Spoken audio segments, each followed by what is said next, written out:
오늘은 이제 마지막 시간입니다. 신약 성경의 이제 5시대를 오늘 좀 같이 나누도록 하겠습니다. 자, 기도하겠습니다. 하나님 감사합니다.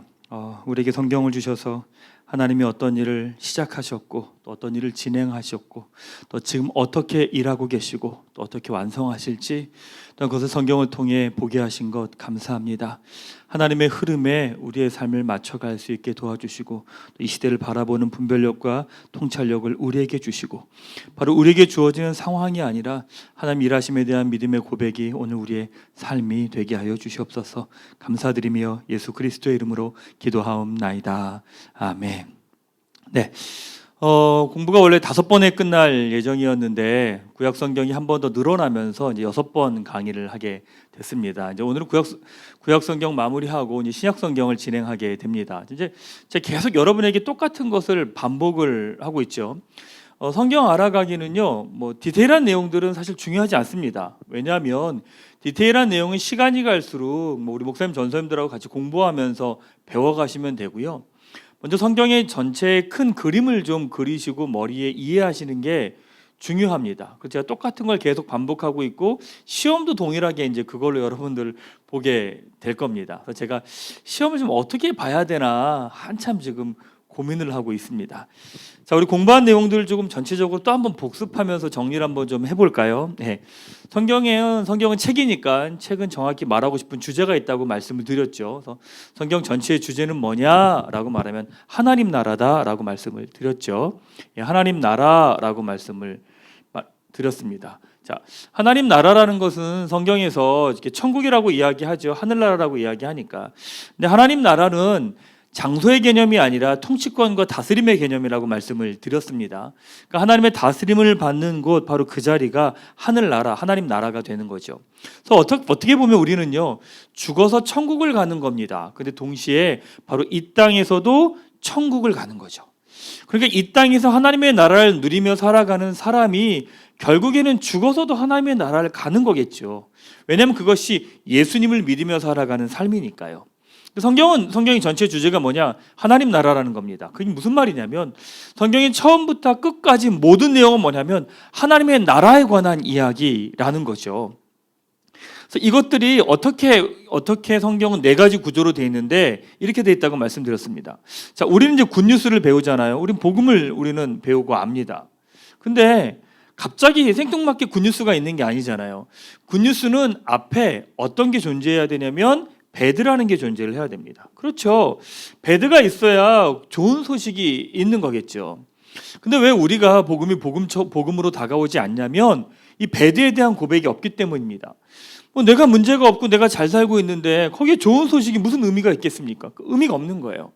그러니까 복음을 듣고도 내 안에 감격과 기쁨과 행복함이 없다면 왜 그런 거냐면 내 안에 이 배드에 대한 고백이 없기 때문에 그런 겁니다. 자, 보십시오. 그럼 갑자기 배드가 나타날까요? 아니죠. 그 앞에 굿이라는 게 있겠죠. 그렇죠? 예, 굿이 배드가 됩니다. 그럼 배드가 굿뉴스 통해서 결국엔 또 어떤 결과가 나올까요? 예, 굿이라는 결과가 나오겠죠. 예, 이게 성경 전체의 구조입니다. 성경은 주제는 하나님의 나라고 이 하나님의 나라는 4가지 구조인 굿과 배드와 굿뉴스와 굿, 이 4가지로 구성이 됩니다. 자, 근데 이 4가지의 구조가 7가지 이야기로 또 구성되어 있다고 제가 말씀을 드렸습니다. 이 굿은 어떤 게 되느냐? 창조 이야기가 있다고 말씀을 드렸죠. 자, 하나님 창조하셨는데 인간이 범죄함으로 시작되면서 다시금 이 범죄한 인류 가운데 아브라함이라는 존재를 부르시죠. 그러면서 어떤 이야기가 시작되느냐? 이스라엘 이야기가 시작이 되는 겁니다. 자, 그리고 이 이스라엘 이야기의 끝에 이제 신약으로 넘어가면서 어떤 이야기가 드러나느냐? 예수님 이야기가 나옵니다. 예수님의 십자가와 부활과 승천을 통해 시작된 교회 이야기가 또한 나오게 되죠. 그렇죠? 이 교회 이야기의 연장선상의 최종적인 결론이 뭐냐? 완성 이야기입니다. 그러니까 하나님 창조하신 이것이 이스라엘 이야기와 예수님 이야기와 교회 이야기를 통해서 완성 이야기로 마무리가 됩니다. 이것이 전부가 아니라 동시에 밑에 뭐가 있느냐? 세계 역사 이야기가 동일하게 같이 움직이고 있다는 것이죠. 그러니까 성경은 단순하게 창조 이야기부터 시작된 이 하나님 나라의 이야기만 있는 게 아니라 이 세계 역사 이야기 안에 하나님 나라 이야기가 진행이 되고 있다는 겁니다. 그러니까 예수님을 믿는다는 건 단순히 우리가 성경책을 보고 기도하고 예배하는 것을 넘는 겁니다. 왜? 세계 역사 이야기 안에서의 하나님 나라 이야기니까. 그러니까 교회 다니는 사람들이, 예수 믿는 사람들이 공부를 해야 되는 이유가 바로 여기에 있습니다. 그러니까 우리가 열심히 공부를 해야 되는 이유는 뭐냐면, 공부를 하면서 이 세상을 알아갈 때 그때 비로소 이 세상을 넘어가는 믿음의 행동이 무엇인지 알기 때문입니다. 그렇지 않으면 우리가 열심히 살고 최선을 다해 산다고 해도 결국엔 이 세계 역사 이야기 안에 갇혀 버리게 되는 거죠. 또 하나의 남은 이야기가 있습니다. 그러면 이제 나는 어디 위치할 거냐는 거죠. 그럼 나는 이 창조 이야기와 이스라엘 이야기에 시작된 이 하나님 나라 이야기에 나를 위치할 거냐, 아니면 세계 역사 이야기 안에 나를 위치할 거냐, 마지막 나의 이야기가 담깁니다. 그래서 계속 말씀드리죠. 하나님 나라 이야기와 세계 역사 이야기의 가운데 나를 어디에다 위치하느냐에 따라서 나의 생각과 행동과 결정과 판단과 나의 정체성이 다 바뀌어버립니다. 다 바뀌어버립니다. 하나님 나라의 이야기에 있는 사람들은 나라는 존재의 시작을 어디서부터 시작하느냐? 창조, 하나님부터 시작합니다. 그리고 예수님으로부터 다시금 회복된 하나님의 자녀며 사람이라고, 하나님의 사람이라고 하는 이 하나님 나라 이야기 안에서 나를 찾아가는 거죠. 세계 역사 이야기는 결국엔 세계 역사의 이야기의 본질은 배드거든요. 그러니까 결국은 나라는 존재가 너무 중요한 거예요. 그런데 나라는 존재를 설명할 방법이 없잖아요. 그러니까 돈이나 명예나 권력과 성공, 이 외부적인 것 가지고 나를 설명하고 이야기를 해야 돼요. 그러니까 그렇게 열심히 난리를 치면서 살아가는 겁니다. 자, 하나님 나라 이야기와 세계 역사 이야기 안에 나를 어디에 위치하느냐, 이게 중요합니다. 신앙은 그거예요. 신앙은 나라는 존재의 정체성을 어디에다 두냐라는 거죠. 그리고 어느 이야기 안에 나를 두냐라는 겁니다. 하나님 나라 이야기와 세계 역사 이야기, 이 두 가지 큰 이야기의 흐름이 있다는 겁니다. 자, 여기까지 나눴죠. 자, 그러면서 이제 구체적으로 시대가 또 있다라고 말씀을 드렸습니다. 자, 구약 성경에서는 어디에 있느냐? 이 굿 창조, 어떤 이야기가 시작되느냐? 창조 이야기가 시작된다고 했죠. 여기에 주제 문구 기억하시나요? 예, 시작된 하나님의 나라입니다. 하나님의 나라를 시작하시죠. 가끔 이렇게 묻는 분들이 있어요. 하나님 왜 사람을 지으셨나요? 왜 사람을 지으셔서 하나님의 나라를 시작하셨나요? 라고 말하면, 고대 근동의 모든 신화들은 그런 거죠. 신이 인간이란 존재를 부려먹기 위해서, 또 심심해서 이런 형태로 인간을 창조합니다. 그런데 구약 성경에서 나오는 하나님이 인간을 창조하시는 건 하나님의 성품입니다. 하나님은 사랑이 하나님이시거든요. 존재 자체가 사랑이시거든요. 그러니까 하나님이라는 분은 이렇게 외향적이세요. 자신의 모든 것들 이렇게 다 내어주시는 분이라는 거죠. 존재 자체가. 그러니까 그 하나님의 사랑이 흘러가기 때문에 사실 어떻게 보면 하나님의 성품상 창조라는 것은 어떻게 보면 너무 당연한 모습이기도 합니다. 그러니까 왜 창조하셨냐라는 게 아니라 그분 존재 자체가 그렇기 때문에 이 창조라는 건 너무나 당연한 하나님의 모습일 수 있는 거죠. 자, 창조 이야기가 있습니다. 시작된 하나님의 나라라고 말씀을 드렸죠. 그래서 아담과 하와를 지시면서 하나님의 나라를 만들어가기 원하셨는데 인간이 범죄합니다. 내가 하나님이 되겠다는 거죠. 하나님 필요 없다는 겁니다. 근데 그 죄악이 온 땅 가운데 가득하게 되는 거죠. 자, 그 상황 가운데서 하나님이 아브라함을 부르십니다. 자, 지난주도 말씀드렸죠. 아브라함을 부르는 건 근거가 있어서 부른 게 아니에요. 그냥 아브라함을 부르신 거예요. 그걸 뭐라고 말한다고요? 은혜라고 말한다는 거예요. 여러분을 부르신 것도 이유가 있는 게 아니에요. 하나님께서 여러분을 그냥 부르신 거예요. 누구 마음대로? 하나님 마음대로. 그러니까 우리에게 이유가 있지 않다는 거죠. 그걸 은혜라고 말합니다. 자, 그래서 아브라함을 부르시면서 어떤 이야기가 시작되느냐? 족장 시대가 시작이 됩니다. 족장은 이제 가족의 어른이라는 거죠. 그래서 족장 가족의 헤드가 되는 아브라함과 이삭과 야곱, 요셉, 이 네 명이라는 존재를 통해서 하나님의 나라 이야기가 시작됩니다. 자, 족장 시대의 주제문 기억하시나요? 예, 다시 시작된 하나님의 나라였죠. 다시 시작된 하나님의 나라였습니다.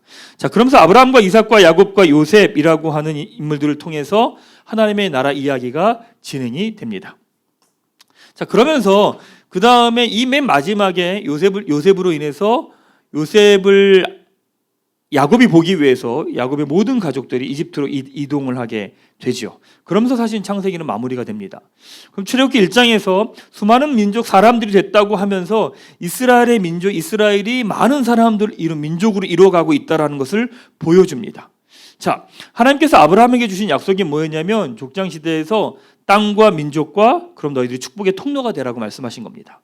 자, 민족은 됐죠. 그럼 이제 뭐를 받아야 되면 땅을 받으러 가야 되는 겁니다. 그래서 어떤 게 시작되느냐? 출애굽 광야 시대가 시작이 됩니다. 출애굽 광야 시대가 시작이 됩니다. 광야 시대가. 자, 땅을 받기 위해서 나오는 거예요. 이스라엘 백성들이 그냥 괜히 있다가 이집트에서 나오는 게 아니라요. 하나님의 약속인 땅을 받기 위해서 이스라엘 백성들이 나오게 되는 거죠. 나오게 되는 겁니다. 자, 나오면서 하나님께서 10가지 재앙을 이스라엘 백성들과 이집트 사람들에게 보여주시죠. 자, 한번 생각해 보세요. 10가지 재앙을 하나님께서 이스라엘 백성 출애굽하면서 주셨을 때 가장 놀란 사람들은 누구였을까요? 네, 어쩌면 이스라엘 백성들이었을 겁니다. 우리가 믿는 하나님이 이 정도야? 이런 하나님이셨어? 이렇게 대단한 하나님이셨어? 였을 겁니다. 네. 사람이 기적을 본다고 해서 변하지 않습니다. 어떻게 보면 10가지 기적을 제일 가까이서 본 사람이 누구예요? 바로 왕입니다. 안 변합니다. 네, 안 변합니다. 자기의 고집이 더 강팍해진다고 이야기를 하는 거죠. 그러니까 이스라엘 백성들로 하여금 하나님이 하나님이심을, 또 이집트 가운데 하나님이 이 땅의 왕이심을 보이시면서 이스라엘 백성들을 가나안 땅, 이집트에서 나오게 하십니다. 자, 그러면서 이스라엘 백성들이 가나안 땅에 들어갑니다. 들어가기 전에 광야 40년 생활을 하죠. 광야 40년 생활하는 거는 하나님의 약속을 신뢰하지 못하고 우리가 다시 이집트로 돌아가자고 하면서 광야 40년 생활을 합니다.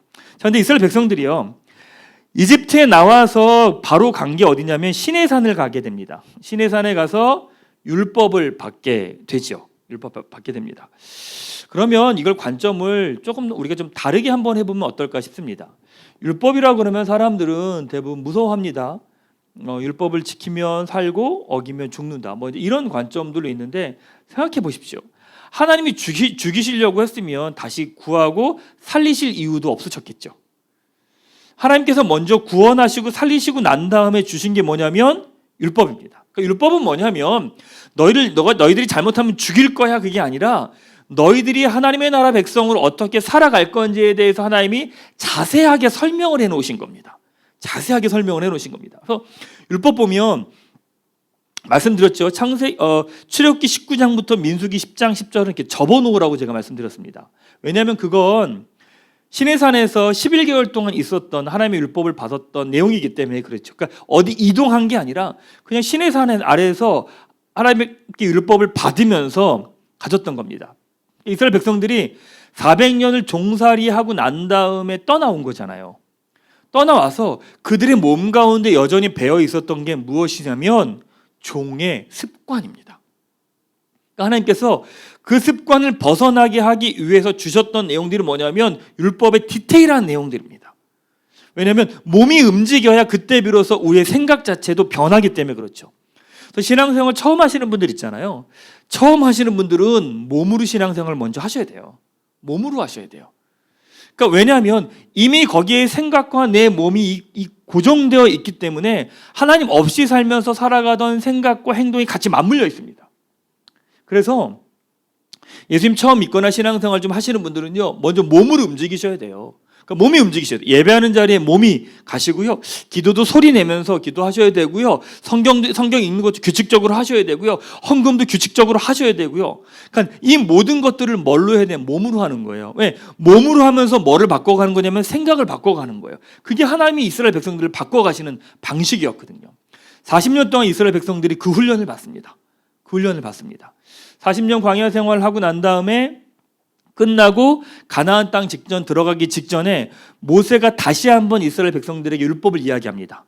근데 그게 무슨 책이라고요? 신명기라고 말씀을 드렸습니다. 그렇죠? 자, 그러고 난 다음에 어떤 일들이 시작되느냐? 이스라엘 백성들이 이제 가나안 땅에 들어가게 됩니다. 그게 뭐냐면 정복 시대가 시작이 되는 거죠. 정복 시대. 정복은 무엇이냐면 전쟁을 통하여 세워지는 하나님의 나라입니다.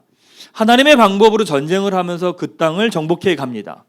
그리고 나서 그 땅을 정복하고 12지파에게 분배를 하는 거죠. 자, 보시면 이제 땅과 민족이라고 하는 하나님의 약속이 주어졌습니다. 자, 그럼 이제 이스라엘 백성들은 이제 축복의 통로로 그 나라가 세워져야 되는 과정을 겪어야 되는 거죠. 자, 그러면서 어떤 시대가 시작되느냐? 사사 시대가 시작이 됩니다. 정복 시대 이후에 12지파에게 땅을 이렇게 나눠주면서 이스라엘은요 12지파의 연합 공동체가 된 겁니다. 그러니까 하나의 나라라기보다는 느슨한 나라죠. 12지파가 연합해서 하나가 되어 있는 겁니다. 그러다 보니까 왕이 나타나지 않고 각 지파의 중요한 사건마다 사사, 저지라고 나오는데 왕 역할, 선지자 역할, 그 다음에 제사장 역할을 하는 사사들이 등장합니다. 그러면서 결정적인 순간마다 이스라엘을 구원하는 거죠. 사사기의 말씀의 핵심 구절 기억하십니까? 여호와를 알지 못했다, 자기 속에 있는 옳은 대로 행했다. 이게 사사기를 이해한 전체입니다.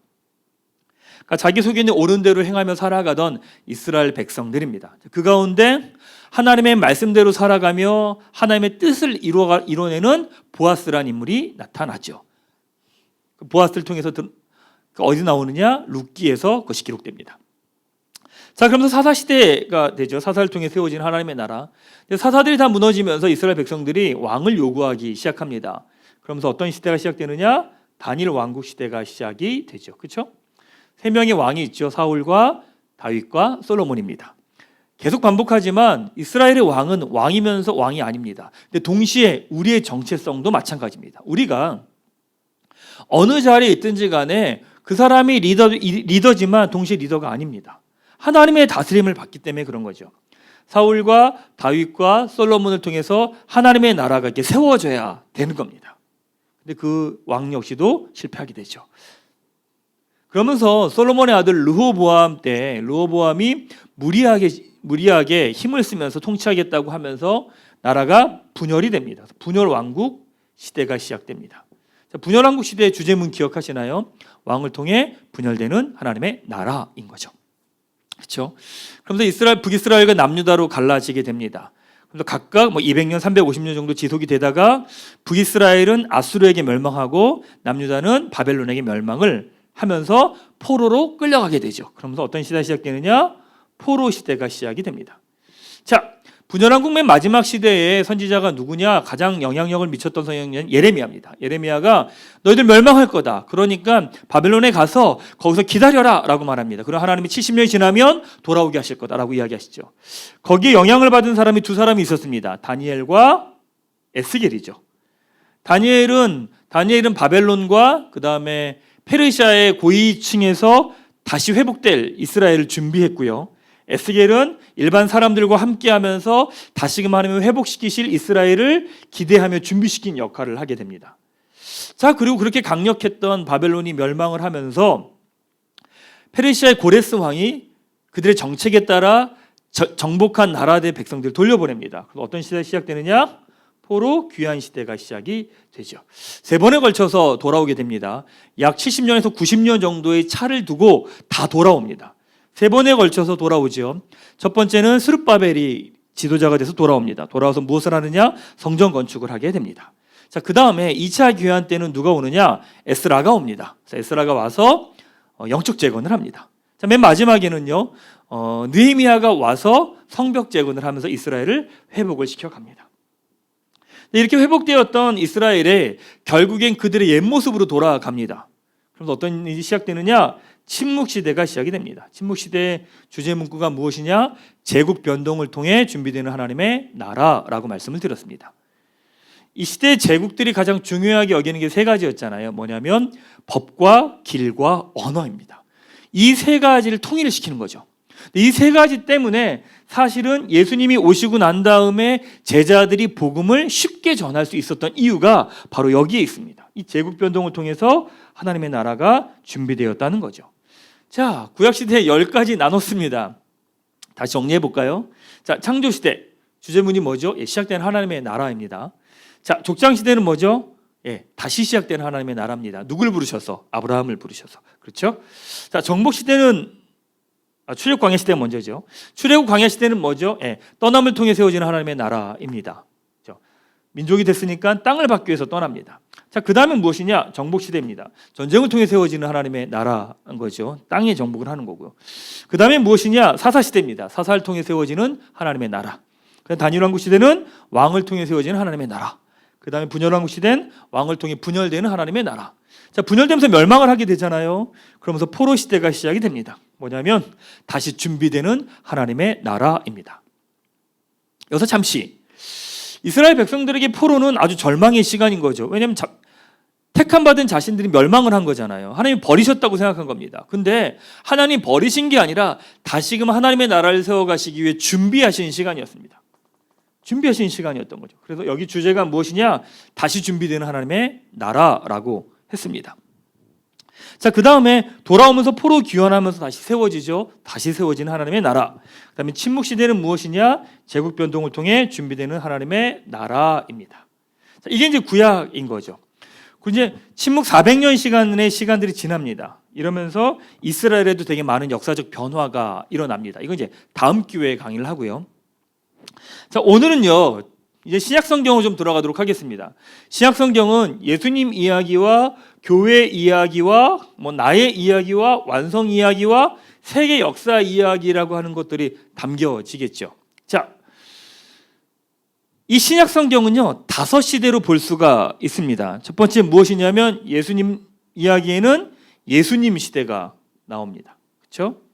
그 다음에 교회 이야기에는 어떤 시대가 시작되느냐? 성령 시대가 시작됩니다. 왜냐하면 교회 시작은 성령의 임하심으로부터 시작됐거든요. 자, 그러면서 어떤 일이 그 다음에 무엇이냐? 교회의 고난 이야기가 있습니다. 교회의 고난 이야기가 있습니다. 그렇죠? 그다음에 이 이야기의 맨 마지막은 또 무엇이냐? 완성 시대가 있는 거죠. 교회의 고난 시대, 완성 시대. 자, 5개 볼까요? 예수님 시대, 성령 시대, 교회의 고난 시대, 딱 여기에 나의 시대, 그다음에 완성 시대. 이렇게 5가지 시대가 됐습니다. 자, 주제를 보면 여기서 쉽게 알 수 있겠죠. 예수님 시대는 어떤 걸까요? 예수님 시대는 무엇이냐? 예수님의 오심으로 시작된 하나님의 나라입니다. 예수님 오심으로 이 땅에 하나님의 나라가 시작이 된 거고요. 자, 그리고 성령 시대는 무엇이냐? 예수님 죽으시고 부활하시고 승천하신 다음에 성령이 임하시면서 폭발적으로 하나님의 나라가 확장이 됩니다. 그래서 성령을 통해 확장되는 하나님의 나라 이야기가 성령의 시대에 있습니다. 자, 그다음에 교회의 고난 시대는 무엇이냐? 고난을 통해 확장되는 하나님의 나라입니다. 그렇죠? 예. 그다음에 나의 시대는 무엇이냐? 나의 시대는요, 이 땅에서 살아가는 하나님의 나라입니다. 바로 지금 우리가 서 있는 이 자리에서 하나님의 나라를 어떻게 살아갈 거냐에 대한 이야기입니다. 그리고 완성 시대는 무엇이냐면 다시 오심으로 완성될 하나님의 나라. 이게 바로 신약의 5시대입니다. 자, 오늘은 신약의 5시대를 여러분하고 조금 나눠 보도록 하겠습니다. 어떤 분들은 신약 성경을 읽는 게 쉽고 구약이 어렵다고 이야기하시는데 흐름을 조금 이해하시면 오히려 구약 성경 읽는 게 더 쉽습니다. 어쩌면 신약 성경 읽는 게 더 어렵습니다. 이게. 자, 오늘 좀 이 신약 성경에 관계된 시대와 주요한 내용들을 좀 여러분하고 나누도록 하겠습니다. 신약 성경을 읽으실 땐 예수님 시대에서 보통 이렇게 사복음서 이야기가 예수님 이야기가 있잖아요. 이렇게 보면 마태가 있고 마가가 있고 누가가 있고 요한이 있잖아요. 어찌 보면 이 4가지는 예수님 공생의 때 4명이 기록한 겁니다. 그러니까 마가가 쓴 게 있고요. 마태가 쓴 게 있고 마가가 쓴 게 있고 누가가 있고 요한이 있는 거죠. 다시 말하면 예수님에 대해서 제가 이야기하는 게 있고요. 우리 다른 목사님, 전사님들 이야기하는 게 있는 거니까 똑같은 한 분을 두고 4명이 보고 기록한 겁니다. 그러니까 그 다음에 이 뒤에 쓰여지는 게 나온 게 사도행전이잖아요. 사실은 순서대로 읽으시려면 이렇게 읽는 게 되게 좋습니다. 마태복음을 읽고 사도행전을 읽고 마가복음을 읽고 사도행전을 읽고 누가복음을 읽고 사도행전을 읽고 요한복음 사도행전을 읽고 이렇게 읽으시는 게 순서상 맞습니다. 근데 우리 이제 보통 이렇게 읽다 보니까 헷갈리는 일들이 조금 있죠. 요게 먼저입니다. 자, 오늘은 이제 예수님 시대를 좀 나눌 겁니다. 예수님 시대는 무엇이냐면 예수님 오심으로 시작된 하나님의 나라입니다. 그러니까 예수님이 이 땅에 오심으로 하나님의 나라가 그 자리에서 시작이 됩니다. 자, 수많은 것 중에 어떤 것 가지고 이야기할 거냐면 이걸 가지고 좀 이야기를 하도록 하겠습니다. 예수님이 오시면 많은 병과 귀신과 치유 사역들이 있습니다. 근데 그게 어떤 걸 의미하는지 알 필요가 있어요. 자, 무슨 말이냐면 우리에게 갖고 있는 질병들 있잖아요. 질병들이 있고요. 고난들이 있고요. 자, 이 모든 것들은 원인이 뭐죠? 원인이 뭐죠? 뭐 세상 사람들은 여러 가지로 이야기할 수 있겠죠. 근데 성경은 뭐라고 말하느냐? 이 원인은 하나님과 인간의 관계가 단절되었기 때문에 나타난 현상입니다. 그러니까 죄의 결과겠죠. 그렇죠? 이것들은 다 죄의 결과입니다. 다 죄의 결과입니다. 근데 이거의 최종적인 결론은 뭐예요? 사망이죠. 그렇죠? 사망이에요. 이거나 사실 다른 의미는 아닌 똑같은 거죠. 단절이라고 하는 본질적인 건 똑같습니다. 자, 보면 인간이 이걸 겪고 있어요. 이런 걸 겪고 있다는 얘기는 뭐냐면 하나님과 단절된 인간의 모습이고 인간의 현실이라는 거죠. 그런데 예수님께서 그 사람의 병을 고쳐주십니다. 이걸 고쳐주십니다. 어떤 의미인가요? 그 사람이 겪고 있는 병을 고쳐주세요. 어떤 의미예요? 하나님과 인간의 관계가 회복됐다라는 걸 보여주시는 거예요. 보여주시는 거죠. 그러니까 이것들이 회복됐다는 얘기는 뭐냐면 이것 때문에 이게 생겼는데, 이 깨어진 관계 때문에 이게 생겼는데 이게 회복이 됐다는 얘기는 뭐냐면 하나님과 인간의 관계가 회복이 됐다는 이야기인 거거든요. 예수님께서 많은 경우 병을 고치시고 난 다음에 그 사람이 뭐라고 말씀하시냐면 너의 죄가 사함을 받았다라고 이야기하시는 거예요. 왜냐하면 바로 이걸 이야기하시는 거거든요. 이걸 이야기하시는 거예요. 그렇죠? 자, 보시면 한번 생각해 보세요. 예수님이 병을 고치셨어요. 예수님 정도의 클래스가 병을 고쳤으면 그 사람이 안 죽어야 되는 거 아닌가요? 예수님 정도가 고치셨는데 그 사람도 역시 동일하게 죽었어요. 그렇다면 본질이 뭐냐라는 거죠. 병을 고치느냐 안 고치느냐가 본질이 아니라는 거예요. 그 순간에 그 사람은요, 이 회복된 하나님의 나라를 경험한 거죠. 그리고 그 예수님이 그렇게 만들어 가시고 하나님 나라를 오게 하시는 분이라는 걸 마태, 마가, 누가, 요한복음 보여주는 거예요. 그래서 이것들이 회복되면서 이 땅에서 하나님의 나라를 살아가는 것은 누굴 통해서 가능한 거냐? 바로 예수 그리스도를 통해서 가능한 거라는 거죠. 그걸 사복음서가 계속 이야기하고 있는 거예요. 그런데 그 예수 그리스도에서 이루어져야 되는데 인간의 근본적인 문제에 대해서는 어떻게 해결하느냐? 예수가 십자가에 죽으시는 거예요.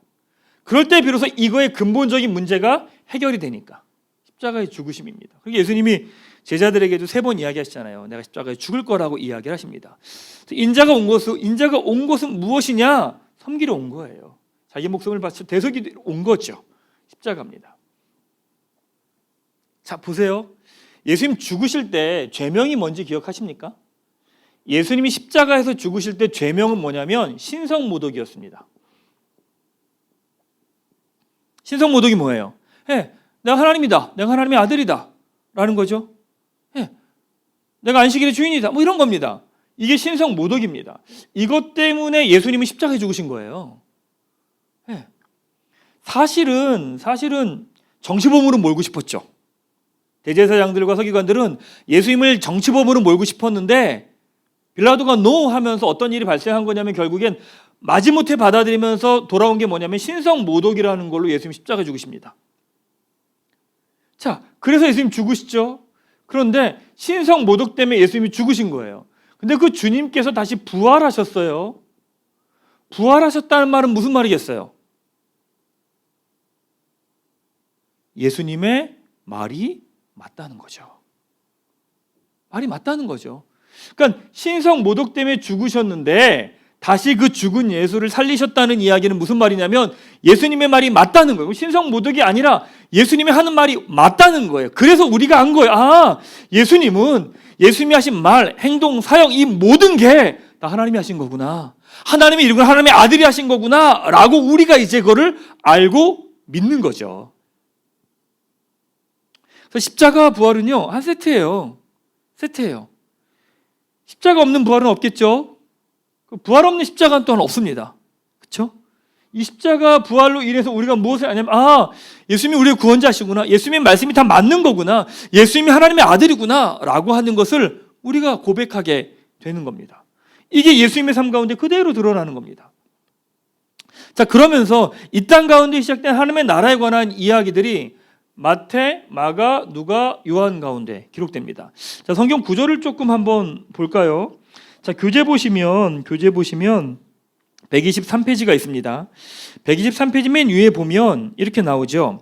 요한이 마가복음 1장 14절입니다. 이렇게 기록합니다. 요한이 잡힌 후 예수께서 갈릴리에 오셔서 하나님의 복음을 전파하여라고 이야기합니다. 요한이 잡힌 후에 예수께서 갈릴리에 오셔서 하나님의 복음을 전파하십니다. 자, 그러면서 마태복음 12장 27절 8절에 어떻게 기록되느냐 이렇게 나옵니다. 내가 바알세불의 힘을 빌려 귀신들을 내쫓는다면 너희 아들들은 누구의 힘을 빌려 귀신을 쫓아내느냐? 그러므로 그들이야말로 너희 재판관이 될 것이다. 그러나 내가 하나님의 영을 힘입어 귀신들을 쫓아낸다면 하나님의 나라가 이미 너희에게 온 것이다 라고 이야기합니다. 실제로 예수님이 계신 곳에는요 회복과 치유가 있었거든요. 그 얘기는 무엇이냐면 예수님 계신 그 자리에 어떤 것이 온 거냐? 하나님의 나라가 그 자리에 임한 거죠. 그러니까 예수님을 통해서 하나님의 나라가 시작이 된 겁니다. 자, 그래서 보면 124페이지에 사복음서의 이야기가 있죠. 마태, 마가, 누가, 요한이 예수님을 바라보는 관점이 다 달랐습니다. 왜냐하면 예수님에 대해 자기 자신의 정체성도 있고 자기가 함께하는 그룹이 다르기 때문에 그 그룹에게 예수님을 어떻게 설명할 건지에 대한 이야기가 나옵니다. 보시면 마태복음은 유대인들을 향해서 쓴 거죠. 그러니까 예수님이 구약에서 예언하신 메시아임을 알리기 위해서입니다. 예수님 누구라고 이야기하느냐? 왕이라고 말합니다. 그래서 마태복음 1장엔 왕의 족보가 쫙 기록이 되죠. 그렇습니다. 자, 마가복음 보면 이방인입니다. 이방인들에게 쓴 거죠. 예수님이 우리를 구원하기 위해 죽으셨음을 알리기 위한 겁니다. 예수님에 대해서 뭐라고 말하느냐? 하나님의 아들인 자라고 이야기를 합니다. 자, 누가는 뭐냐? 데오빌로 이방인에게 쓴 겁니다. 예수님만이 온 인류의 구원자이심을 설명하기 위해서 기록한 겁니다. 예수님이 누구냐? 온 인류의 구원자라고 봅니다. 그래서 누가복음에는요 예수님의 부모로부터 올라가는 족보가 기록되어 있는 거죠. 자, 요한복음 누구냐? 헬라 사람들을 대상으로 쓴 겁니다. 기록 목적은 예수님이 하나님이심을 믿고 구원받기 위함입니다. 그래서 헬라 사람들에게 예수님이 참 하나님이십니다 라고 하는 것들을 설명하기 위해서 기록된 것이 요한이었습니다. 자, 예수님 시대는 그렇죠. 예수님 모심으로 시작된 하나님의 나라를 보여주고 있습니다. 예수님의 죽으심과 그 다음에 부활, 그 다음에 승천, 바로 이것이 예수님 시대의 이야기입니다. 그래서 예수님을 통해서 시작된 하나님의 나라, 그것을 예수님 시대 가운데 볼 수 있죠. 자, 그러면 이제 예수님께서 죽으시고 부활하시고 승천하시면서 이스라엘 백성들에게 성령을 약속을 하십니다. 성령이 오실 거라고 이야기하죠. 자, 그러면서 어떤 시대가 시작이 되냐? 이렇게 나옵니다. 성령 시대가 시작이 됩니다. 성령 시대가 시작이 됩니다. 성령 시대가 시작이 되면서 이건 주제문이 뭘까요? 예수님 오심으로 시작되는 하나님의 나라가 성령을 통해서 확장되는 이야기가 나옵니다. 확장되는 이야기가 나옵니다. 확장되는 이야기가 나옵니다. 그래서 확장되는 이야기가 어디서 나오느냐? 사도행전에 나옵니다.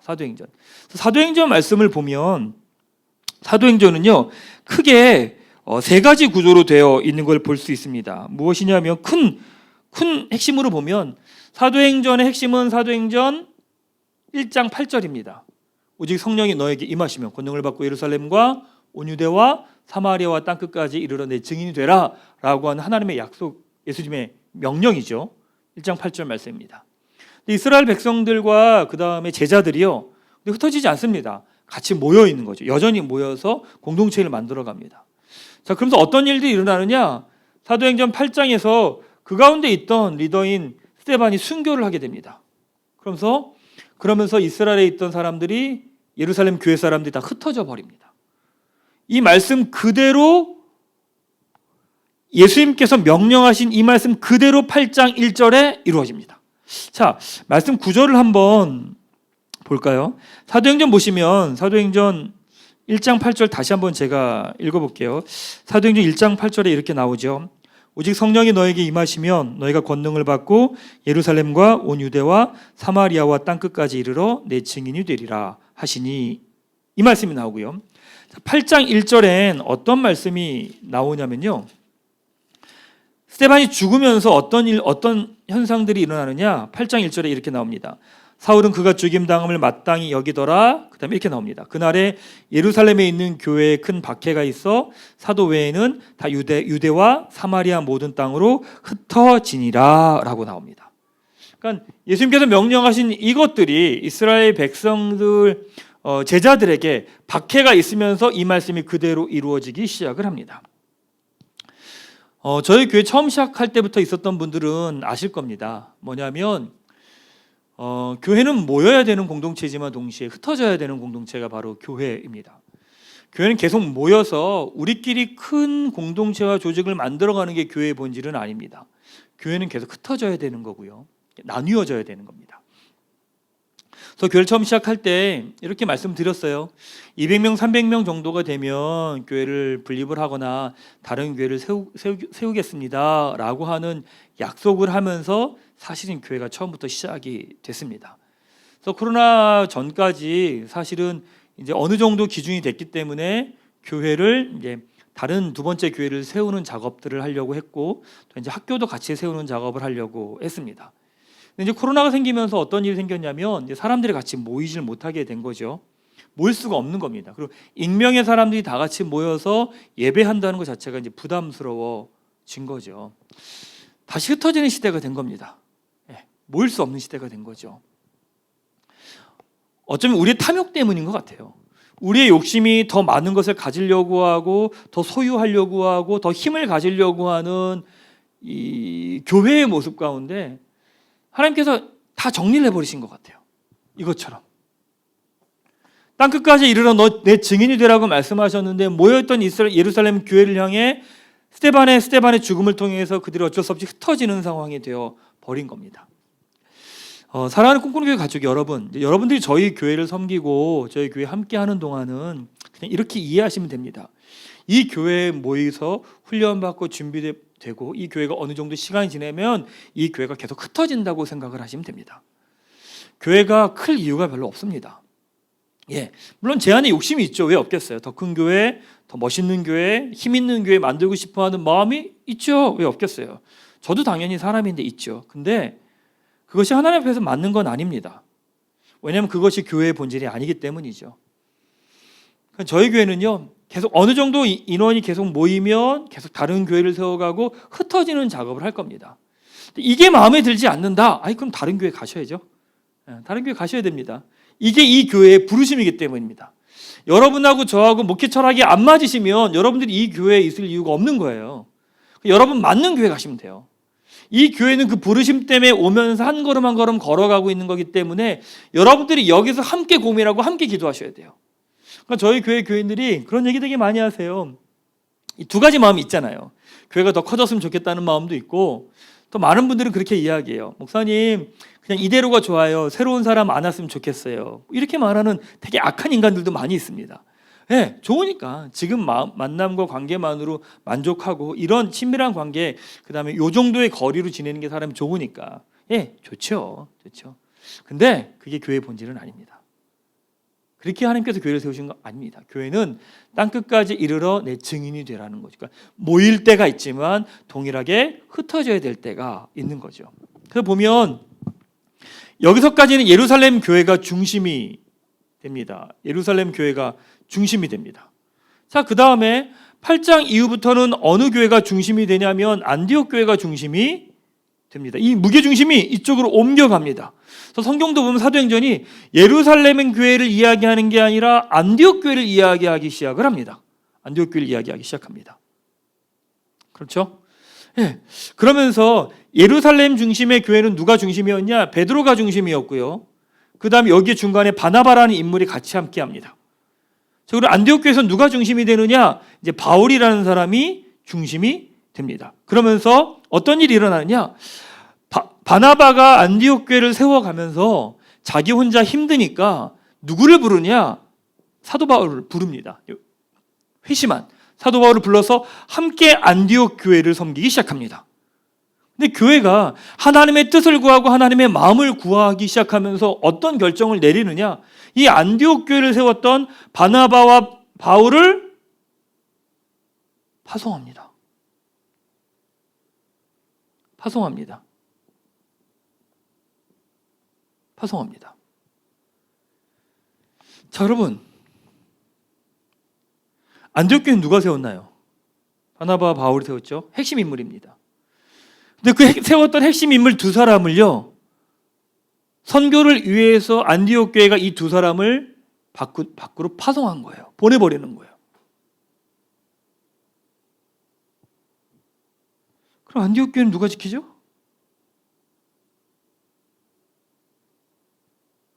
이게 하나님 나라입니다. 바울과 바나바에 의해서 세워진 교회가 안디옥 교회이지만 안디옥 교회의 주인은 하나님이신 거죠. 이 고백을 안디옥 교회도 한 것이고 바나바와 바울도 한 겁니다. 그러기에 하나님이 말씀하셨을 때 이 두 사람이 이 교회를 두고 떠나갈 수 있었던 거죠. 전 그런 생각 종종 되게 많이 합니다. 만약에 하나님께서 저한테 야, 고목사야, 애썼다. 교회 세우느라 애썼다. 자, 근데 이제 너 다른 데 가라. 라고 말씀하시면 가야겠죠? 네, 가야 될 겁니다. 예. 왜냐하면 교회는 그렇게 세워졌거든요. 그러면서 바나바와 바울이 함께 전도여행을 진행을 합니다. 둘이 물론 싸우기도 하고 난리를 치죠. 근데 사도 바울이 1차, 2차, 3차 전도여행까지 마무리하며 예루살렘으로 돌아와서 결박을 당합니다. 결박을 당하고 그리고 로마로 압송이 되게 되죠. 딱 보면 성령 시대는 성령을 통해서 교회가 확장되어져 가는 모습들이 나옵니다. 그러니까 말씀하신 대로 1장 8절 사마리아까지 확장되는 모습, 유대까지 확장되는 모습, 땅끝까지 확장되는 모습이 사도행전 가운데 이렇게 드러납니다. 이렇게 드러납니다. 이게 바로 성령 시대의 특징입니다. 성령을 통해서 확장되는 하나님의 나라입니다. 자, 이 시기가 끝나면서 어떤 일들이 시작되느냐? 이제 교회의 고난 시대가 시작됩니다. 교회의 고난 시대가 시작됩니다. 자, 보세요. 성령을 통해서 확장되는데 하나님의 나라가 그 가운데 고난을 겪습니다. 그럼 그 고난이 하나님의 나라의 확장을 막을 수 있을까요? 막지 못합니다. 무엇이냐? 고난을 통해 확장되는 하나님의 나라, 그게 바로 교회의 고난 시대의 주제입니다. 자, 보시면 이게 어떤 일들이 일어나느냐? 이 과정 가운데서는 성경에서는 약간 성경에서는 기록되어 있지 않죠. 기록되어 있지 않습니다. 자, 보시면 AD 64년에 로마 대화제가 일어납니다. 로마 대화제가 일어납니다. 로마에 불이 난 거예요. 여러 가지 학설로 이야기하더라고요. 네로가 신도시를 건설하기 위해서 불을 냈다는 것도 있고요. 또 일각에서는 노래를 부르기 위해서 불을 냈다. 여러 가지 이야기가 있어요. 어쨌든 간에 불이 난 겁니다. 근데 어쨌든 이거에 대한 책임을 물어야 되잖아요. 그러니까 뭐냐면 그 시대에 누구에게 이 책임을 뒤집어 씌웠냐면 크리스천들에게, 기독교인들에게 이 책임을 뒤집어 씌웁니다. 어두운 곳에서 촛불 가지고 예배드리던 사람들, 그리고 로마에 대해서 그렇게 호의적이지 않던 사람들, 이 사람들에게 다 뒤집어 씌웁니다. 그러면서 누굴 불러들이냐면 베드로와 사도 바울을 끌어들이죠. 압송합니다. 이 시기에 이들이 다 잡혀옵니다. 이걸 여기에 나온 베드로를 배경으로 한 영화가 있었잖아요. 고전 영화 코바디스. 이게 이 배경입니다. 그런데 이 과정을 지나면서 동시에 AD 70년에 어떤 일이 일어나느냐? 로마의 티토 장군이 예루살렘을 점령해서 다 박살내 버립니다. 결국 뭐만 남냐면 요즘에 성지순례 가시면 통곡의 벽이라고 있잖아요. 이렇게 벽 막 있고 사람들이 거기서 손잡고 막 기도하는 거 있잖아요. 통곡의 벽만 남습니다. 통곡의 벽만. 이때 이스라엘이 아예 다 없어져 버립니다. 다 박살나는 게 바로 요 시기입니다. 요 시기부터 쭉 해서 AD 313년에 기독교가 공인이 되는데 요 시기가 고난 시기를 같이 맞물립니다. 그러니까 뭐쭉 고난을 받은 건 아니에요. 황제 정책마다 좀 달랐으니까 이 시기를 교회 고난 시기라고 이해를 합니다. 자, 그리고 나서 AD 392년에 기독교가 국교가 되죠. 로마의 국교가 됩니다. 국교가 됩니다. 자, 이게 쭉 이어지는 거죠. 이렇게 쭉 오면서 AD 476년에 서로마가 멸망을 하게 되죠. 그리고 쭉 증세가 쭉 이어집니다. 그리고 AD 1450 몇 년이더라? 1453년에 동로마가 또 멸망을 하게 되잖아요. 동로마가 멸망을 합니다. 1453년부터 그 다음에 AD에 1789년까지 프랑스 대혁명이 있었던 이 시기까지 어떤 거라고 이야기하느냐? 보통 근세라고 이야기합니다. 근세라고 이야기하죠. 그 다음에 여기서부터 1차 세계대전 때까지가 근대라고 이야기를 또한 합니다. 그리고 그 이후부터 현대라고 이야기합니다. 그러니까 어떻게 보면 우리는 2020년을 살아가고 있는 우리는 어디 연장선상에 있는 줄 아십니까? 여기 연장선상에 있습니다. 예수님 십자가 사건 있고 난 다음에 십자가 사건과 죽음과 부활이 성령의 임하심으로 땅끝까지 이르러 내 증인이 되라라고 하는 이 복음의 확장선 안에 이어져서 2020년에 대한민국 바로 이 자리에 우리가 있는 거예요. 그러니까 사도행전에 기록된 모든 사건들과 우리랑은 연결되어 있는 이야기라는 거예요. 저기 멀리 있는 이야기가 아니라 그 연장선상 안에서 지금 우리가 지금 이 자리에 서 있는 거죠. 그러니까 여러분들이 성경을 읽는 건 그냥 혼자 아무런 관계없이 읽는 게 아니라 그 연장선이 이어지는 모든 스토리 안에 지금 내가 그걸 보고 있는 거예요. 보세요.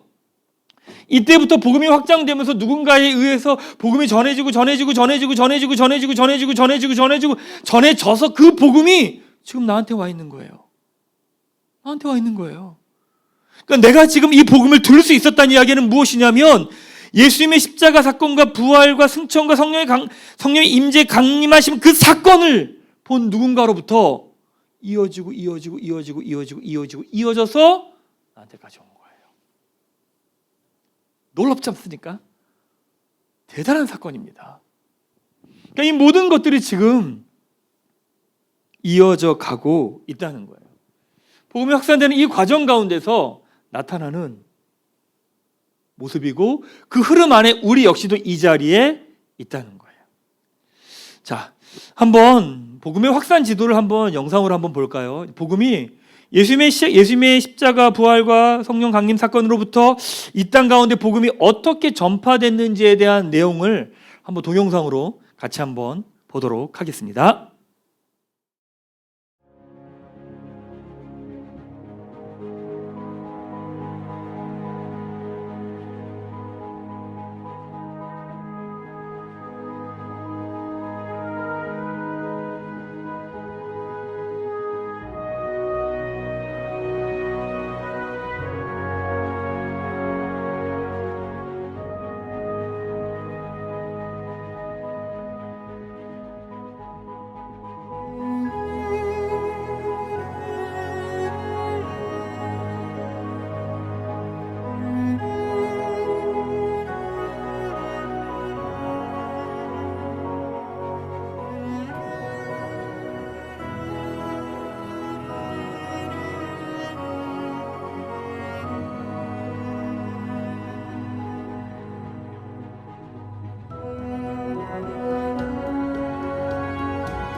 네, 놀랍지 않습니까?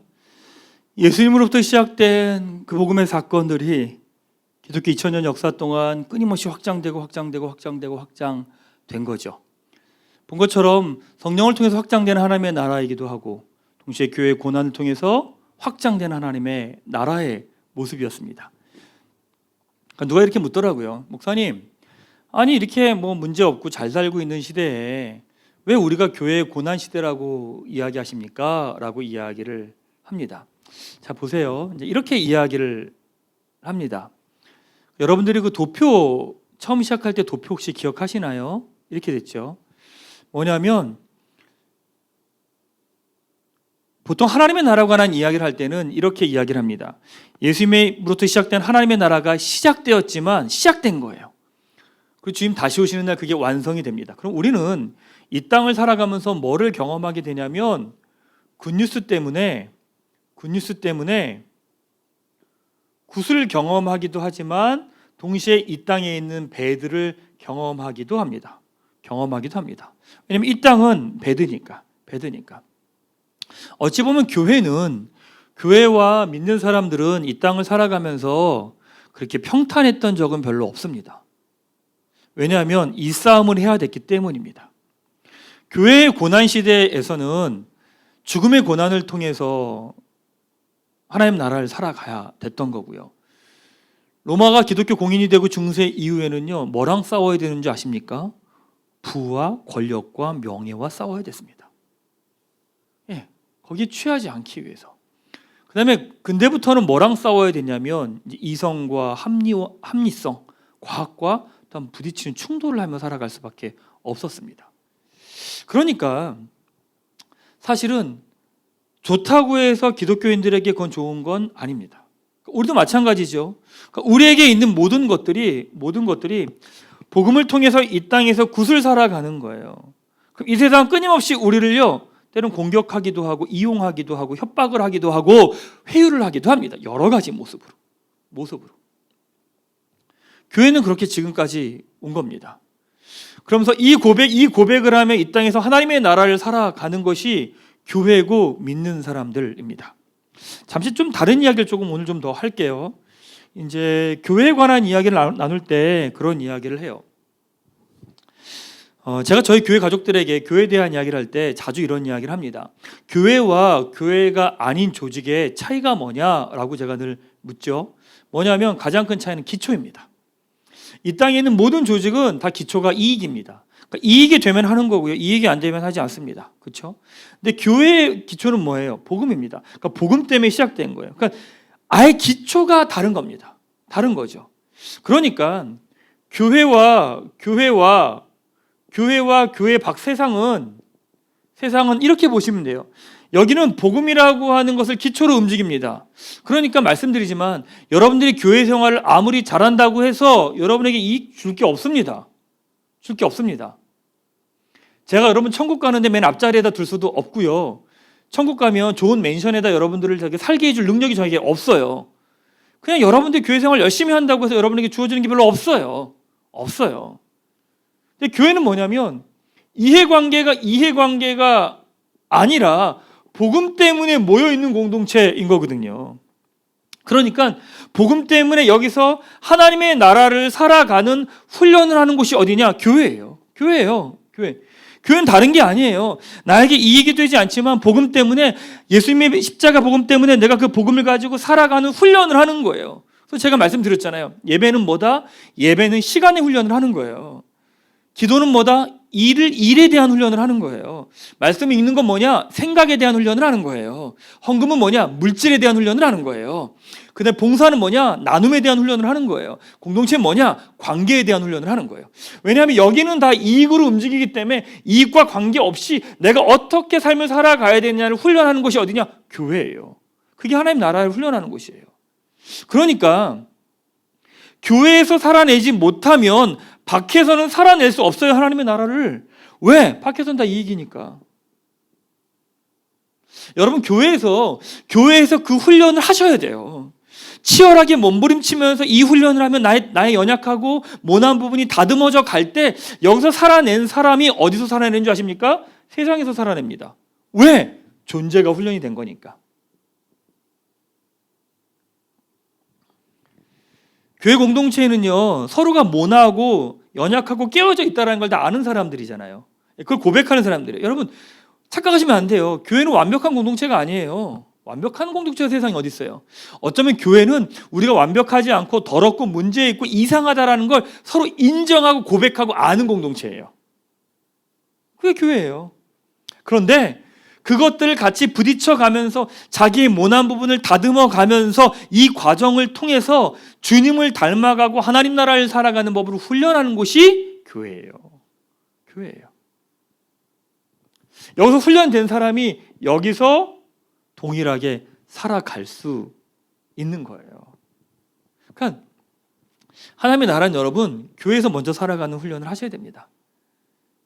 이 훈련이 될 때 여러분을 하나님께서 어느 자리에 갖다 놔도 여러분은 그 자리에서 흔들리지 않고 살아갈 수 있습니다. 흔들리지 않고 살아갈 수 있습니까? 그러니까 누가 그런 이야기 하시더라고요. 목사님, 예배 훈련이 왜 시간 훈련입니까? 라고 이야기하잖아요. 무슨 말이냐면 그 시간에 나를 맞추는 훈련을 하는 거예요. 예배 시간은 가능한 같은 시간 안에 같은 시간에 같은 곳에서 예배를 드리는 훈련을 하시는 거예요. 내 마음은 내 중심적이기 때문에 내가 하고 싶은 대로 하는데 예배는 그 시간에 나를 맞추는 훈련을 하는 거예요. 훈련을 하는 거죠. 그럼 그 사람은요, 이 사람은 어느 자리에 갖다 놔도 시간 때문에 어려움을 겪거나 문제를 일으키지 않습니다. 시간에 훈련이 되어 있는 사람이기 때문에. 헌금도 마찬가지겠죠. 목사님 11조 꼭 내야 됩니까? 그럼 전 내기 싫으면 내지 말라고 말합니다. 헌금의 본질이 11조의 본질은 무엇이냐? 물질의 훈련입니다. 물질의 주인이 하나님이시라는 걸 훈련하는 거죠. 그러니까 뭐냐면 여기서 내가 물질에 매이지 않는 훈련을 하는 거예요. 여기서 물질에 매이지 않은 사람은 여기서요 물질로 넘어지지 않습니다. 훈련이 되어 있기 때문에. 그러니까 그 훈련을 여기서 하는 거예요. 그러니까 하나님의 나라를 살아가는 훈련을 여기서 하는 사람이 이곳에 움직였을 때 자연스럽게 하나님의 나라의 지경이 확장되어져 가는 겁니다. 그래서 교회 생활을 너무 그렇게 쉽게 간단하게 생각하지 마세요. 교회에서 하나님 나라를 살아가지 못하는 사람은 내가 서 있는 가정과 직장과 학교와 어디서도 하나님의 나라를 살아갈 수 없거든요. 자, 이런 시간들을 통해서 다 지나갑니다. 그러면서 이제 이런 역사 흐름 가운데 이제 나의 시대가 나오죠. 나의 시대는 무엇이냐? 바로 이 땅에서 살아가는 하나님의 나라입니다. 바로 오늘 이 자리에서 하나님의 나라를 어떻게 살아갈 거냐라는 거죠. 자, 톰 라이트가 쓴 책 중에서 그런 이야기를 합니다. 뭐라고 말하냐면 셰익스피어의 희곡을 가지고 설명하면서 만약에 여러분이 배우인데 셰익스피어의 희곡 5막짜리를 발견했는데 1막, 2막, 3막 찾았고 근데 5막도 찾았다. 근데 4막이 없었다.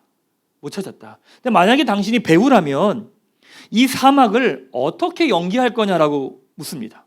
자, 여러분이 배우라면 5막의 희곡 중에 1막, 2막, 3막은 있고 5막도 있어요. 근데 4막이 없어요. 이 4막을 어떻게 연기하시겠습니까? 그렇죠. 1막, 2막, 3막의 흐름에 맞춰서 5막의 방향을 향해 요 중간을 살아가겠죠. 예, 우리 삶도 마찬가지예요. 1막, 2막, 3막은 성경에 다 기록되어 있어요. 그리고 5막도 기록되어서 주님 다시 완성될 하나님 나라가 정해져 있어요. 그러면 우리의 삶은 무엇이냐? 여기와 여기를 메워가는 게 이 땅에서 살아가는 하나님의 나라입니다. 어떤 사람은 직선으로 갈 수도 있고요. 어떤 사람은 이렇게 갈 수도 있고요. 어떤 사람은 왔다 갔다 할 수 있겠지만 여기와 여기를 어떻게 메워가느냐? 그게 하나님의 나라를 이 땅에서 살아가는 하나님의 나라입니다. 그래서 제가 저희 교인들에게 그렇게 이야기하거든요. 무슨 얘기하냐면 당신이 작성하는 보고서에 하나님의 나라를 담으라고 이야기합니다. 당신이 보고서 한 장을 만든다고 하면 그 보고서 한 장에 하나님의 나라를 담길 수 있게 만들라고 말합니다. 목사님 그게 무슨 말이에요? 이렇게 묻습니다. 무슨 말이겠어요? 하나님의 나라의 구조가 뭐예요? 굿, 배드, 굿뉴스, 굿이잖아요. 그럼 무엇이냐면 어떤 보고서 한 장을 만든다라고 하면 여기에 굿이 들어가겠죠. 이상적인 모습이 들어갈 거예요. 그렇죠? 배드가 또 들어가겠죠. 현실의 문제점이 들어가겠죠. 굿뉴스가 뭐예요? 솔루션이 나오겠죠. 그렇죠? 또 굿이 뭐예요? 이것 등에 어떤 결과가 나올 거다라고 하는 이야기가 나오잖아요. 이거예요. 진짜 잘 쓴 보고서는요 이렇게 돼 있어요. 보고서에 하나님 나라 구조가 그대로 다 담겨 있어요. 그러니까 여러분의 삶 가운데서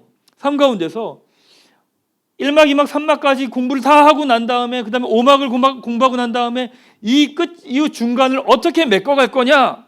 그게 바로 우리가 이 땅에서 믿음으로 응답해야 될 신앙의 모습입니다. 그러니까 성경을 공부하지 않고 말씀을 보지 않고 내 삶을 어떻게 살아가겠다고 결정하고 말하는 것 자체가 말이 안 되는 거죠. 그러니까 이 땅에 많은 사람들이 열심히 살고 최선을 다해 살고 자기의 생명을 걸면서까지 살지만 삶의 마지막 순간에 후회하고 낙심하고 허무하다고 말하는 이유가 무엇이냐면 어디로 가야 될지, 어디서 시작해야 했는지, 무엇을 해야 될지 자기도 확신이 들지 않거든요. 확신이 들지 않거든요. 우리는요, 이 중간에 지금 위치해 있습니다. 오늘을 어떻게 살아가야 될 거냐에 대한 결정은 여기와 여기에 대한 이해가 있어야 오늘이 결정이 됩니다. 혹시 최근에 무슨 선택과 결정을 해야 되는 분들 계십니까? 네, 그 결정도 마찬가지입니다. 그 결정도 여기서부터 여기까지 마지막 이 중간을 어떻게 메꿔가느냐, 그게 바로 이 땅에서 하나님의 나라를 살아가는 삶입니다. 예, 자, 이제 마지막 이야기를 한번 해볼까요? 마지막 이야기를 딱 보면 이제 완성 시대입니다. 예수님 이 땅에 다시 오심으로 완성될 하나님의 나라입니다. 자, 요한계시록 21장 1절부터 3절까지 말씀을 한번 좀 읽어보도록 하겠습니다. 요한계시록 21장 1절에서 3절은 이제 마지막에 있는 내용인데 이렇게 나오죠. 제가 읽겠습니다. 또 내가 새 하늘과 새 땅을 보니 처음 하늘과 처음 땅이 없어졌고 바다도 다시 있지 않더라. 또 내가 보매 거룩한 성 새 예루살렘이 하나님께로부터 하늘에서 내려오니 그 준비한 것이 신부가 남편을 위하여 단장한 것 같더라. 내가 들으니 보좌에서 큰 음성이 나서 이르되 보라, 하나님의 장막이 사람들과 함께 있음에 하나님이 그들과 함께 계시리니 그들은 하나님의 백성이 되고 하나님은 친히 그들과 함께 계셔서 모든 눈물을 그 눈에서 닦아주시니 다시는 사망이 없고 애통하는 것이나 곡하는 것이나 아픈 것이 다시 있지 아니하리니 처음 것들이 다 지나갔음이로라. 아멘.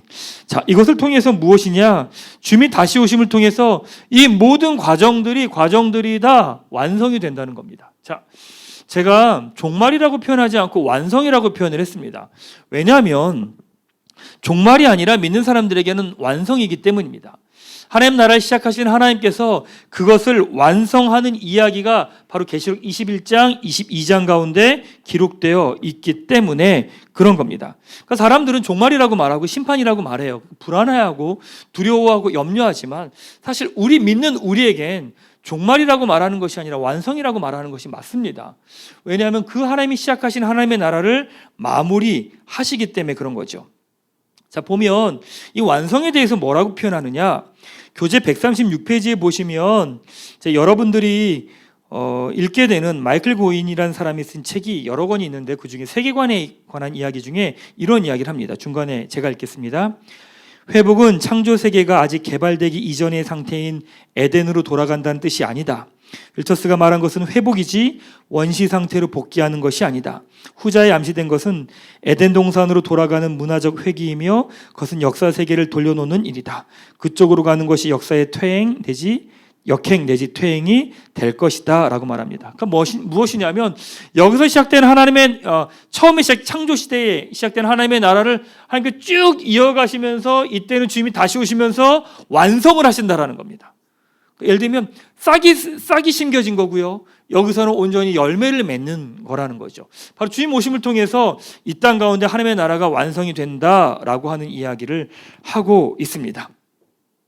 자, 이제 정리를 좀 한번 해보죠. 긴 시간 좀 달려왔습니다. 완성 시대는 나중에 기회가 되면 계시록을 가지고 다시 한번 이것만 가지고 집중적으로 이야기를 여러분하고 좀 같이 다시 나누도록 할게요. 자, 정리를 한번 하십시다. 이제 6번의 강의를 여러분하고 나누면서 여러분들이 외우고 시험 봐야 될 내용은 다른 거 아닙니다. 이것만 외우시면 됩니다. 중간에 제가 나눴던 이야기들은 사실은 다 까먹으셔도 됩니다. 지금까지 공부한 결과 많은 분들이 까먹으셨기 때문에 저 역시도 그렇게 엄청난 기대를 하진 않습니다. 자, 정리만 좀 하죠. 성경의 전체 주제가 뭐냐? 하나님 나라라는 거죠. 자, 네 가지 주제가 있다고 말씀드렸죠. 네, 굿, 배드, 굿뉴스, 굿이라고 말씀드렸습니다. 자, 그리고 7가지 이야기가 그 밑에 있다고 말씀드렸잖아요. 창조 이야기, 이스라엘 이야기, 예수님 이야기, 교회 이야기, 그 다음에 완성 이야기, 세계 역사 이야기, 나의 이야기, 이렇게 7가지 이야기가 있다고 말씀드렸습니다. 그리고 구약의 10시대, 신약의 5시대, 이렇게 15시대가 있다고 말씀드렸죠. 구약의 첫 번째 무슨 시대냐? 창조 시대, 시작된 하나님 나라, 그렇죠? 그 다음에 출애굽 족장 시대가 있죠. 족장 시대 뭐냐면 다시 시작된 하나님의 나라 있습니다. 그 다음에 출애굽 광야 시대, 떠남을 통해 세워지는 하나님의 나라. 그 다음에 정복 시대는 전쟁을 통해 세워지는 하나님의 나라. 그다음에 사사 시대는 사사를 통해 세워지는 하나님의 나라. 그렇죠? 쉽죠? 예. 그다음 뭐냐? 단일왕국 시대, 왕을 통해 세워지는 하나님의 나라. 분열왕국 시대는 왕을 통해 분열되는 하나님의 나라. 자, 분열되면서 포로로 끌려가잖아요. 포로 시대, 다시 준비되는 하나님의 나라. 돌아오죠. 다시 세워진 하나님의 나라.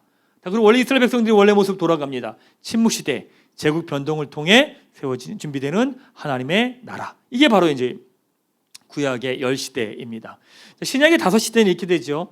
예수님 시대, 예수님 오심으로 시작된 하나님의 나라입니다. 자, 그다음에 성령 시대가 되죠. 성령 시대는 성령을 통해 확장되는 하나님의 나라입니다. 자, 그다음에 교회 고난 시대는 고난을 통해 확장되는 하나님의 나라. 그다음에 나의 시대는 이 땅에서 살아가는 하나님의 나라. 자, 완성 시대는 예수님 다시 오심으로 완성될 하나님의 나라. 자, 여기까지가 여러분들이 외우셔야 되고요. 시험 보실 내용입니다. 종이 한 장을 드릴 겁니다. 그럼 여러분들이 그것들을 다 쓰시면 됩니다. 성경 알아가기의 공부 주제는요, 큰 틀을 잡는 겁니다. 이제 세부적인 것들은 우리 목사님 전선생님들하고 같이 공부하시면서 세부적인 것들을 하나씩 더 배워가시고 더 알아가시면 좋겠습니다. 같이 여러분하고 6번에 걸쳐서 공부를 했습니다. 예, 쉽지 않은 시간인데 계속 공부하시며 우리 주님 알아가시고 또 우리가 서 있는 그 자리에서 하나님의 나라를 살아가는 우리 교회 가족들 되시기를 축복합니다. 자, 기도하겠습니다. 하나님 감사합니다. 예수님을 통해 시작된 하나님의 나라, 지금 다시 오심으로 완성될 하나님의 나라, 바로 이 자리에서 그 하나님의 나라를 살아가게 하여 주시옵소서. 눈과 귀와 마음을 열어주셔서 세상의 메시지, 세상의 이야기가 아니라 하나님 나라 이야기를 들으며 바로 이 자리에서 믿음으로 응답하며 하나님 나라를 살아가는 믿음의 사람과 믿음의 교회 되게 하여 주시옵소서. 감사드리며 예수 그리스도의 이름으로 기도하옵나이다. 아멘.